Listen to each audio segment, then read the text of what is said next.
Oke, selamat pagi, siang, dan malam. Pada kesempatan kali ini saya ingin membuat sebuah tutorial bagaimana cara mengatur partisi di Debian menggunakan metode manual ya. Oke, pastikan Anda pilih dulu di manual ya. Lalu continue. Oke, di sini harddisk sudah muncul. Oke, sebelum saya lanjutkan, saya akan jelaskan dulu seperti apa sistem mekanisme partisi di Linux ya. Karena memang untuk sistem partisinya beda seperti di Windows ya, ada C, ada D, dan lain-lain ya. Sedangkan kalau untuk di Linux itu ada 3 partisi wajib yang harus di set ya, atau harus diubah atau harus dibuat ya. 3 partisi yang harus dibuat. Yang pertama adalah root ya, yang garis miring itu. Nah, root itu sistem tempat untuk sistem operasi. Jadi kalau untuk di Windows itu kayak C ya. Jadi dia tempat untuk menyimpan sistem operasi. Yang kedua ada swap.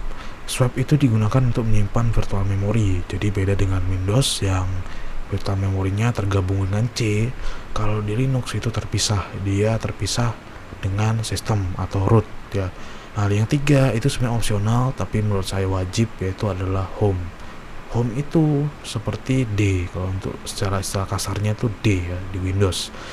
Home itu digunakan untuk menyimpan file pengguna seperti download, foto, video, file, dan segala macamnya itu di home. Oke, langsung saja saya praktekkan ya di virtual machine ini. Di sini saya ada harddisk 21,5 GB dan size settingan dari 3 partisi itu tidak bisa jadi patokan ya, karena itu tergantung dari size kapasitas yang Anda punya. Misal Anda setting 500 GB ya, itu nanti bisa beda-beda. Misal kayak home-nya misal 300 GB ya, lalu mungkin sistem mungkin cuma 50 GB ya, swap-nya mungkin ya 2 GB cukup, itu bisa kayak gitu ya. Jadi ini untuk size-nya itu sebenarnya tergantung dari sistem atau dari capacity ya, dan tergantung penggunaan juga ya, apakah mau dibanyakin rootnya. Tapi kalau bisa sih rootnya paling 50 GB cukup aja sih ya, jangan terlalu gede-gede juga ya.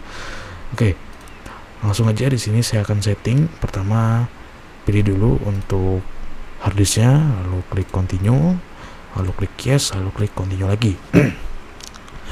Di sini sudah muncul ya free space, tapi ini masih 1 dan ini masih kosong ya. Lalu saya akan press continue, saya akan create new partition, lalu continue lagi. Oke, ini saya akan buat dulu rootnya.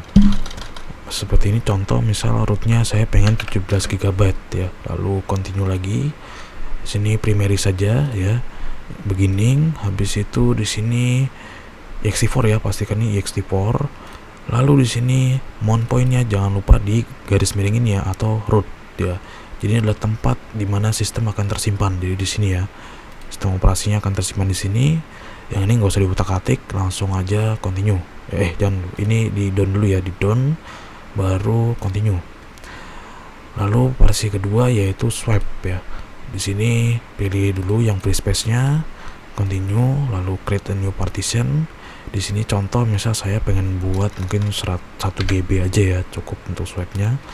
Lalu primary, lalu beginning, lalu di sini pilih swap area ya.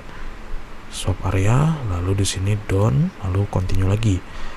Oke, lalu yang terakhir yaitu adalah home. Pilih yang free space yang terakhir, continue, create a new partition, gunakan semuanya, lalu continue, pilih primary, lalu continue lagi. Lalu di sini dia akan otomatis ya, biasanya dia akan otomatis. Kalau dia nggak otomatis, pilih lagi mount point-nya di home ya, atau user home directories ya. Press, lalu pencet done, setting up the partition, lalu continue lagi, dan setting partisi telah selesai ya. Jadi ini sudah 3 partisi sudah terbuat dan penginstalan bisa lanjut ya. Lalu Anda tinggal pencet finish partitioning and what change to this, lalu Anda klik continue. Lalu di sini Anda pilih yes ya. Jadi ini sebagai kayak apakah Anda yakin gitu. Jadi Anda pencet yes, lalu continue, dan sistem akan berjalan dan akan masuk ke proses install ya. Begitu saja tutorial kali ini. Mohon maaf jika ada salah kata. Terima kasih.